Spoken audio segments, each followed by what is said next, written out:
तो पिछले एपिसोड में हमने देखा था कि किन्नान की फाइट फेबिंग के साथ हो चुकी थी। वह फाइट बहुत ही ज्यादा जबरदस्त होती है। किन्नान फेबिंग को यहाँ पर बहुत बुरी तरीके से मारता है, जिस वजह से फेबिंग की हालत खराब हो चुकी थी। लेकिन तब वो वहाँ पर उसी सी ऑफ डार्कनेस का जो एप्रा था उसको अपनी पावर का इस्तेमाल करते हुए जगा देता है, क्योंकि असल में वह उसी का असेस्टर था। तो उसकी वजह से वह एप्रा जाग चुका था। वह जागते साथ ही हर जगह पर तबाही लाना शुरू कर देता है। सबसे पहले उसको एक शरीर चाहिए था, तो वह बिलियान को पजेस कर लेता है। पजेस करने के बाद वह किन्नान से कह रहा था कि अब मेरी बारी है, मैं तेरे शरीर पे भी कब्जा कर लूंगा। उसके बाद मैं पूरी दुनिया पर राज करूंगा। जिसने भी मुझे कैद किया था मैं सबको जान से मार डालूंगा। जिसके बाद यहाँ से यह एपिसोड शुरू होता है। तो इस एपिसोड की शुरुआत में किन्नान और एंजल बिलियान से लड़ रहे थे। बिलियान के ऊपर अभी भी एप्रा का ही कंट्रोल था, तो वह अनजाने में ही किन्नान और एंजल के साथ फाइट कर रही होती है। इनकी फाइट बहुत ही ज्यादा जबरदस्त चल रही थी। कोई भी यहाँ पर आसानी से उस बेलियन को टक्कर दे ही नहीं पाता, क्योंकि वो थी बहुत ज्यादा स्ट्रांग। बेलियान के अंदर से एप्रा कह रहा था कि तुम लोग कुछ भी क्यों ना कर लो। करीब 000 साल से कैद था, तो सारी की सारी भड़ास अभी निकालूंगा। इतना मुश्किल से तो मुझे यह मौका मिला है, और ऐसा मौका मैं अपने हाथों से कैसे जाने दे सकता हूँ। तुम लोग मरोगे और बहुत बुरी मौत मरोगे। मैं किसी को भी नहीं छोड़ूंगा। किन्नान भी बहुत ज्यादा मार खा चुका था और एंजल भी बहुत ज्यादा मार खा जाती है। किन्नान अपनी सेवन स्वॉर्ड को मार निकालता है और उसकी मदद से वो बिलियन के ऊपर अटैक कर रहा था। वो सेवन स्वॉर्ड बिलियन के पीछे ही पड़ जाती है उसको मारने के लिए, लेकिन फिर भी कोई फायदा नहीं होता। बिलियन आसानी से उन सातों के सातों स्वॉर्ड से बच रही थी और सभी स्वॉर्ड को वह डिस्ट्रॉय भी कर देती है। इसके बाद वो किन्नान के ऊपर यह हमला करने लग गई थी, लेकिन एंजल उसको बचाने पहुंच जाती है, पर फायदा कोई भी नहीं होता। किन्ना जो था वह उसी मिरर के अंदर जो लड़की रहती है उससे कहता है कि किस चीज का इंतजार कर रही हो, जल्दी बाहर आओ और मदद करो हमारी, वरना आज तो हमारे लग जाएंगे। तो वह लड़की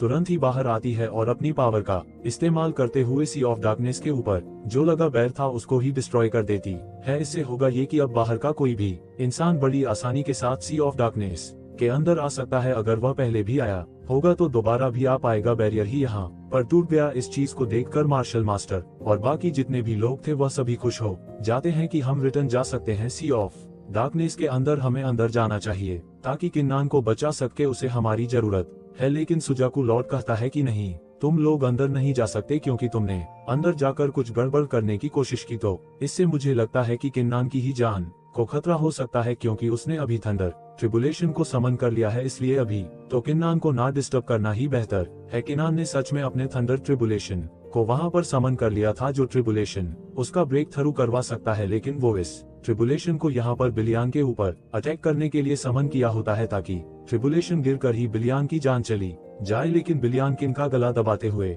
कहती है कि अब तो ये ट्रिबुलेशन गिरेगा ना, तो वो हम दोनों के ऊपर साथ ही गिरेगा। तुम्हें नहीं छोड़ने वाली मैं, आने दो। जिसको भी यहाँ पर आना है पूरा थंडर ट्रिबुलेशन उन दोनों को वहाँ पर घेर लेता है, और यह बहुत ही ज्यादा पावरफुल था। जिसके बाद देखते ही देखते वो थंडर ट्रिबुलेशन पूरी तरह से जमीन पर आकर गिर चुका था, और लगता है वह सीधा किन्नान और उसी एप्रा को। लेकिन इससे नुकसान हुआ था किन को ही, क्योंकि एप्रा तो अपनी पावर की मदद से खुद को बचा चुका था, पर किन्नान वहां से भाग ही नहीं पाया। और सारा का सारा थंडर ट्रिबुलेशन सबसे ज्यादा जोर से लगा किन को, कि इस वजह से उसकी हालत पूरी तरह से खराब हो जाती है। एंजल अपनी पावर का इस्तेमाल करते हुए किन्नान को ठीक करने की कोशिश कर रही थी। वो अपनी पावर किन्नान के अंदर ट्रांसफर कर रही होती है, लेकिन किन्नान कहता है कि नहीं, ऐसा मत करो, ये जगह आसान नहीं है, तुम्हें तुम्हारी पावर की जरूरत पड़ेगी। यहाँ से बाहर निकलने के लिए तो जाओ और भाग जाओ यहाँ से, जो होगा उसे मैं संभालने के लिए रेडी हूँ। पर एंजल कुछ भी सुनने को तैयार नहीं, तो वो कहती है कि नहीं, मैं तुम्हें ऐसे छोड़कर नहीं जाने वाली। बेलियन वहाँ पर आकर कहती है कि इस तरह से तड़पने का क्या ही फायदा, कोई फायदा नहीं है तुम्हारा ये करके, क्योंकि कोई भी नहीं बचेगा। पर हाँ किन, मुझे एक बात समझ नहीं आ रही कि आखिर तुमने इतने पावरफुल थंडर ट्रिबुलेशन को समन किया तो किया कैसे। मानना पड़ेगा तुम कोई नॉर्मल बंदे नहीं हो, बड़े ही मिस्टीरियस बंदे हो तुम तो। तुम्हारे शरीर पर कंट्रोल करके तो फायदा भी बहुत ज्यादा होने वाला है। तुम मेरे काम आओगे और तुम्हारे ऊपर कंट्रोल करके मैं दुनिया पर राज करूंगा। वो फिर से यहाँ पर किन्नान का गला दबाते हुए उसको मार। तभी पीछे से आवाज आती है कि जरा इधर भी घूमकर देख ले, तेरा बाप यहाँ पर खड़ा हुआ है। जैसे कि बेलियन पीछे मुड़ती है, वहाँ पर किन्नार की मार्शल स्पिरिट आ चुकी थी, जिसने एक खतरनाक अटैक बिलियन के ऊपर कर दिया था, जिस वजह से हो जाता है वहाँ पर एक बहुत ही जोरदार धमाका। इस चीज का फायदा उठाते हुए किन्नान के जितने भी दोस्त थे वह सभी एक साथ आ जाते हैं बिलियन के ऊपर हमला करने के लिए कोई एक तरफ से अटैक कर रहा था तो कोई दूसरी तरफ से अटैक कर रहा था, और यही मौका देखकर वहां पर किंग लॉन्ग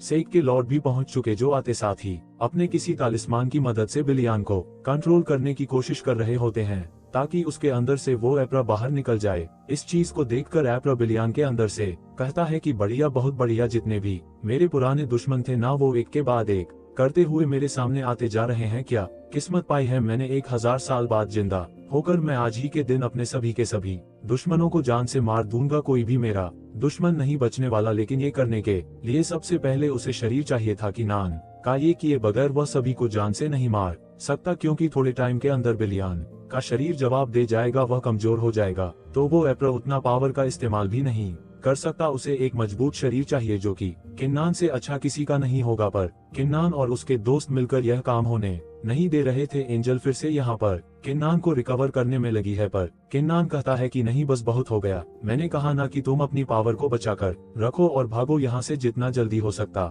है उतना जल्दी। तुम लोगों को कुछ भी होते हुए मैं नहीं देख सकता। तभी वहाँ पर बिलियन एक अटैक करके एंजल को ही उड़ाकर दूर फेंक देती है, जिस वजह से एंजल की हालत भी अब खराब हो चुकी। बिलियन कहती है कि कोई भी यहाँ पर कितना भी कुछ क्यों ना कर ले, किन्नान आज जिंदा नहीं बचने वाला। मैं सबको मार दूंगी और इस किन्नान को भी नहीं छोड़ूंगी। जाओ, जितनी कोशिश करना है कर। लेकिन यहाँ पर उसी मिरर के अंदर रहने वाली लड़की से कहता है कि क्या कर रही हो तुम, जितनी मेरी कई एनर्जी चाहिए ना, वह सारी की सारी तुम रख सकती हो। मुझे उससे कोई प्रॉब्लम नहीं है, बस तुम यहाँ पर मेरे दोस्तों को यहाँ से भागने में मदद करो। मेरे दोस्तों को तुम यहाँ से भगा दो, उसके बदले में तुम्हें अपनी सारी क्यू एनर्जी देने को तैयार हूँ। वो लड़की कहती है कि दावे से तो नहीं कह सकते, लेकिन हाँ, कोशिश जरूर कर सकती हूँ। तो वह लड़की अपनी और ज्यादा पावर का इस्तेमाल करते हुए एक छोटा छोटा पोर्टल क्रिएट करने लग जाती है ताकि वह किन्नान के दोस्तों को यहाँ से भगा सके। पर किन्नान को पता था कि उसका और एंजल का ब्लड कनेक्शन जुड़ा हुआ है। अगर एंजल को कुछ हुआ तो किन्नान मरेगा,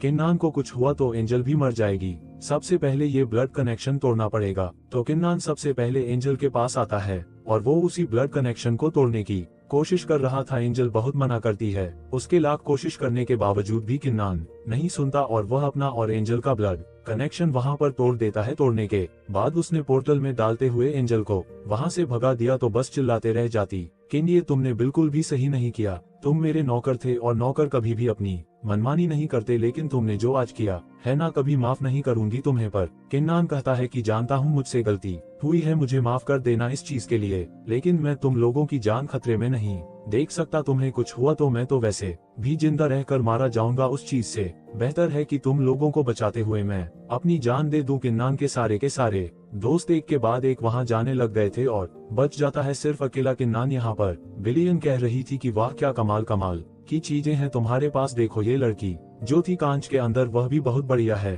तुम्हारी जितनी भी चीज है ना, वह सब कुछ ही टाइम के अंदर मेरी होने वाली है। हर चीज पर तुम्हारी मेरा राज होगा, कोई ना बचा सकता है तुम्हें, ना कोई तुम्हें बचाने आएगा। किन्ना बिल्कुल ही यहाँ पर अधमरा हो चुका था, उसकी हालत बिल्कुल ज्यादा खराब हो चुकी थी। जैसे ही यहाँ पर बिलियन उसके ऊपर हमला करने वाली थी और उसके शरीर पर कंट्रोल हासिल करने वाली थी, किन्नान वापस से एक अटैक बिलियन के ऊपर कर देता है। जान तो बची नहीं थी किन के अंदर, इस वजह से वह अटैक बहुत ही थोड़ा सा लगा था और वापस से किन्नान की हालत खराब। पर यह बिलियन का काम सफल हो पाता और वह किन्नान के ऊपर कंट्रोल हासिल कर पाती है कि तभी जो ओरिजिनल बिलियन की सोल है वह अपने शरीर से बाहर निकलने की कोशिश करती है ताकि वह एप्रा को रोक सके। किन्नान के साथ कुछ भी करने से एप्रा बिलियन से कह रहा था कि वापस आओ मेरे पास, तुम अपनी सोल को छोड़कर बाहर नहीं जा सकती। अगर तुम्हारी सोल बाहर निकली ना तो वो पक्का हमेशा के लिए खत्म हो जाएगी।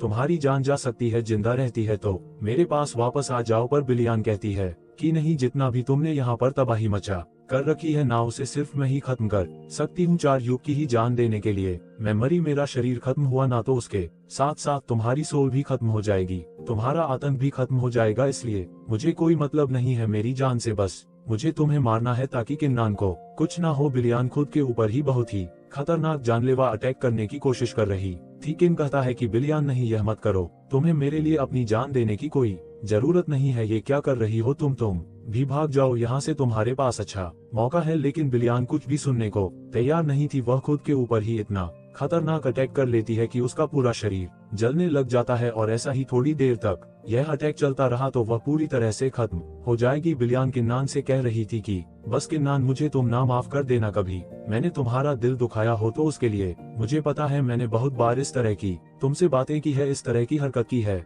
जिसके लिए तुम मुझे माफ नहीं कर सकते, पर अगर फिर भी दिल चाहे ना तो मुझे माफ कर देना। उम्मीद है मेरी जान ऐसे वेस्ट नहीं जाएगी और तुम यहाँ से जिंदा बचकर चले जाओगे। अलविदा किन्नान, हमेशा के लिए। इसके बाद बिलियान के शरीर के अंदर से एक बहुत ही जोरदार धमाका होता है और अंदर से अजीब सा ऑरा बाहर निकल कर आने लग गया था। ऐसा लग रहा था कि बिलियान का खेल अब खत्म हो गया और उसके अंदर से एप्रल जो है उसकी सोल के छोटे छोटे टुकड़े बाहर निकल कर आ चुके हैं। किंग लॉन्ग सेक के लॉर्ड भी वहां पर पहुंच जाते हैं, जो एप्रल के सोल के टुकड़ों को पोजेस करते हुए अपने चारों तरफ घुमा मारना शुरू कर देते हैं। ऐसा लग रहा था कि वह उन टुकड़ों को कंट्रोल कर रहे होंगे कि यह आगे चलकर किसी और के शरीर पर कब्जा ना कर सके। लॉर्ड यहाँ पर किन्नान से कहते हैं कि किन्नान, हमें नहीं पता था कि सी ऑफ डार्कनेस के अंदर जाने के बाद इस तरह की चीजें तुम्हारे साथ हो जाएगी। इसमें हमारी ही गलती है, हमारी वजह से तुम इस तरह की मुसीबत में पड़े, हमें इसके लिए माफ कर देना। लेकिन जो भी चीज अब यहाँ पर शुरू हुई थी उसको पूरी तरह से खत्म करने की बारी आ चुकी है। मैं यहाँ पर हूँ ना, मैं सब चीज को ठीक कर दूंगा। जो खेल इस एम्पायर ने शुरू किया था खत्म, उस खेल को मैं करूंगा। किलिंग एपरे भी भागकर किन्नान के पास आते हैं और उसको संभालने की कोशिश कर रहे थे क्योंकि किन्नान की हालत बिल्कुल खराब, वह भी होश में भी ढंग से नहीं होता है एपरा का अटैक खाने की वजह से। लेकिन जैसे ही ये लोग किन्नान को लेकर यहाँ से निकल पाते कि तभी वहाँ पर एक बहुत ही पावरफुल फॉर्मेशन क्रिएट हो जाता है। ये फॉर्मेशन बहुत ही ज्यादा मिस्टीरियस लग रहा था। ऐसा लग रहा था कि फॉर्मेशन के अंदर यह सारे के सारे लोग जाकर कैद हो चुके हैं। इस फॉर्मेशन का नाम होता है सेलेस्टियल स्टार फॉर्मेशन और इस फॉर्मेशन को बनाने वाला इंसान कोई और नहीं बल्कि फेपिंग का मास्टर ही था। वह कहता है कि मुझे लगा था ये फेपिंग ना जरूर कुछ गड़बड़ करेगा और देखो उसने बिल्कुल गड़बड़ की। मेरा पूरा का पूरा प्लान ही उसने फेल कर दिया। लेकिन नहीं, वो तो अच्छा हुआ कि मेरे पास एक बैकअप प्लान था और अब मैं उसी बैकअप प्लान का इस्तेमाल करने जा रहा हूँ। इस प्लान को बनाने में मुझे करीब 100 साल लग गए थे। अब जाकर मेरा प्लान मुझे पूरा होता हुआ दिखाई दे रहा है। आज मैं इतना ज्यादा खुश हूँ कि मैं खुशी को बता भी नहीं सकता। ये प्लान फेल किया फेपिंग ने, लेकिन इसी प्लान को कामयाब किया है किन्नान की वजह से ही मेरा ये प्लान आज पूरा हो जाएगा। और अब यहाँ पर हमें उस फेपिंग के मास्टर के प्लान के बारे में पता चलता है कि उसने यहाँ पर ये फॉर्मेशन क्यों बनाया। तो असल में वह चाहता है कि किंग लॉन्ग सेक के जितने भी मास्टर वगैरह हैं वह सबको एक साथ इस सी ऑफ डार्कनेस के अंदर डाले, इस फेशन के अंदर कैद करें और सबको जान से मार डाले। वो मार्शल मास्टर को मारना चाहता है, वो किंग लॉन्ग सेक के लॉर्ड को मारना चाहता, अब वहाँ के नान के हर एक साथी को मारना चाहता है क्योंकि उसकी बहुत पुरानी दुश्मनी पहले से ही है किंग लॉन्ग सेक के साथ। 100 साल से वह प्लान बना रहा था कि किस तरह से वो सबके सबको मार सकता है। उसी के प्लान में शामिल था इस एप्रा को जगाना जो तबाही लाएगा किंग लॉन्ग सेक के ऊपर। लेकिन सबने मिलकर तो एप्रा की वॉट लगा दी। तो अब यही जो फॉर्मेशन उस फेबिंग के मास्टर ने बनाया है यह उसका बैकअप प्लान था। जो बैकअप प्लान है अब उसका काम कर गया। सारे मार्शल मास्टर वगैरह ये चीज देख घबरा जाते हैं कि आखिर